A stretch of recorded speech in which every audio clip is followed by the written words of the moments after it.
Iavana malalo amin'ny tompo, fifaliana ho antsika indray ny mandray ny mofinaina ho antsika amin'ity andro sabotsy 13 oktobra 2024 ity. Ampitombona aminareo anie ny fiadanana. Amen. Dia raha sy misaotranao izay raha eo fa mbola manakambara aminay indray ny teninao, indrindra amin'ity farany herinandro ity. Ity dia tianay tokoa mantsy ianao dia mamananay manakariva ny teninao, satria ny teninao dia teny fiainana ho an'ny olona rehetra sy ho an'ny olona manontolo. Dia manome zanay tompo izany sakafo zany mba nanana hery sy faherezana ho amin'ny fanarahana anao. Amin'ny anaranao Jesosy, ny teny tonga nofina anaovana izany vavaka izany. Amen. Ny anjara mofinaina ho antsika amin'ity andro sabotsy 13 oktobra 2024 ity riavana dia ny filazantsara Luka 7:20. Luka 7:20 raisina eo amin'ny 9:20 ka hatramin'ny 5:30.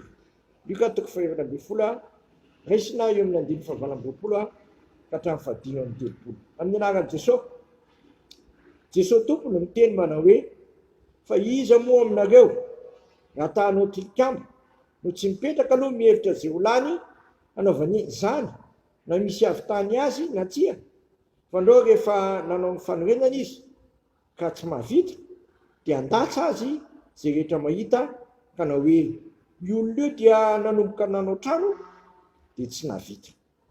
Ary iza moa no mpanjaka raha andeha hiady amin'ny mpanjaka hafa no tsy mipetraka aloha mba haka hevitra tsara na mahay mandresy ilay mitondra roa alina amin'ny ray alina izy na tsia, fa raha tsy zany mbola lavitra ny mpanjaka anankiray dia mpitondra teny izy hangataka fihavanana. Ary toy izany koa nareo rehetra zay tsy mahafoy zay rehetra anananareo dia tsy azo ekena ny mpianatra. Ho tsara ny sira, fa raha ny sira aza no tonga matsatso, inona indray no asira azy? Tsy mahasoa ny tany na ny zezika izy fa reny olona zay manatsofina entimeno aoka izy eny. May masonao manamasinanay amin'ny fahamarinana, ny teninao amin'ny fahamarinana. Amen. Eto amin'ity lahatsoratra masiny ity dia mitefa indrindra ho an'ireo mpanariaden'ny tompo na antsoina hoe mpianatra ny volazy eto. Mitetra andrasan'Andriamanitra amin'izay mpanaradia azy na mpianana dia hita indrindra eto amin'ity filazantsara Luka 7:20 ka hatramin'ny 5:30 ity. Rehefa manao zavatra ny mpianatra ny tompo na mpanaradia ny tompo dia asaina mipetraka aloha manadiady sy mamakafaka hoe ahoana no anatanterahana ny iraka ampanaovina ny tsirairay avy. Satria zay tsy mahavita ny iraka ampanaovina azy na tsy mahatanteraka azy dia voalaza mihitsy eto hoe harina izay. Rehefa tsy mahasoa ny tany na ny zezika izy dia reny olona. Riavana, tian'Andriamanitra ny sasenao mba ho tena fanasina amin'ny toerana misy antsika tsirairay avy, ho tena fahazavana, kanefa mitaky fandraisana andraikitra sy fandiniana lalina sy fiheverana tsara ny atao zany.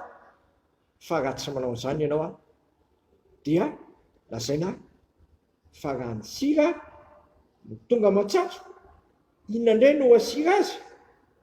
Tsy mahasoa ny tany na ny zezika izy fa harin'olona. Koa izasy ianao zay nataony tompo ho mpianana sy mpanaradia azy, asaina anao mipetraka aloha, andinika sy hevitra tsara. Veriny loha mantsy zany teny zany eto. Misy eo amin'ny 9:20, misy nay ery amin'ny 9:30. Mipetraka aloha mba haka hevitra tsara. Dia misy koa ny hoe mipetraka aloha mba hevitra tsara ny anaovana azy. Mipetraka aloha mba mipetraka tsara na fana mandresy zany. Riavana, tena ilaina ny fisainana sy fandiniana lalina tsara ny fanaovana ny asan'Andriamanitra.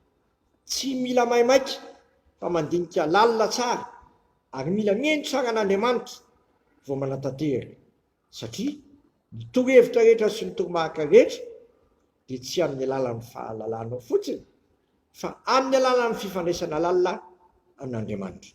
Ko amin'ity androany ity avozy ny fomba fanoloran-tenanao an'Andriamanitra sy fanomponao an'Andriamanitra aoka ianao andinika tsara amin'ny fanaovana ny asa ary hevitra tsara ny fomba amboazana sy andresena no mba ny fitarian'ny fanahy masina. Fa raha manao an'izany mantsy ianao dia tena fanasina sy fanazavana tokoa. Fa raha tsy manao an'izany ianao dia lasa sira tonga matsatso ka ina indray ny lananao arina. Ana filazantsara ny Matteo dia arina ny ivelany misy andro.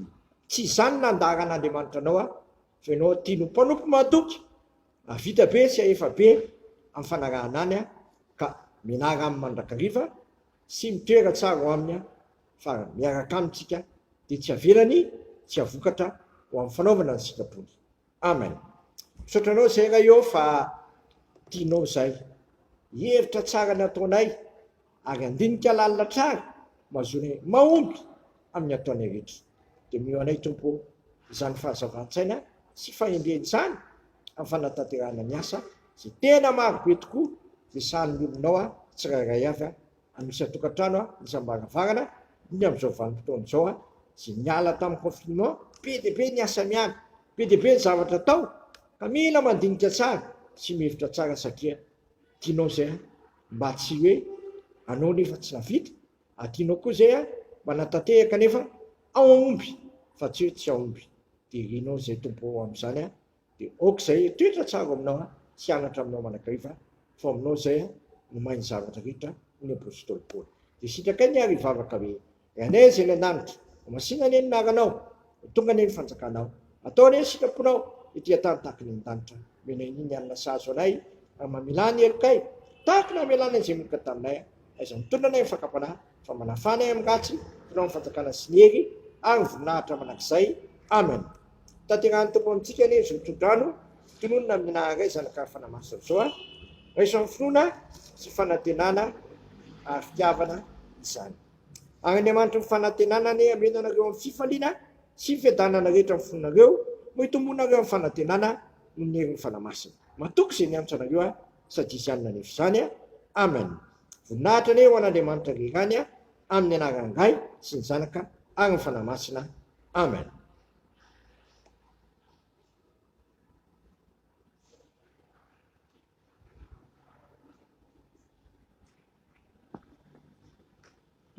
Tsy mety tsisaka kely fotsiny.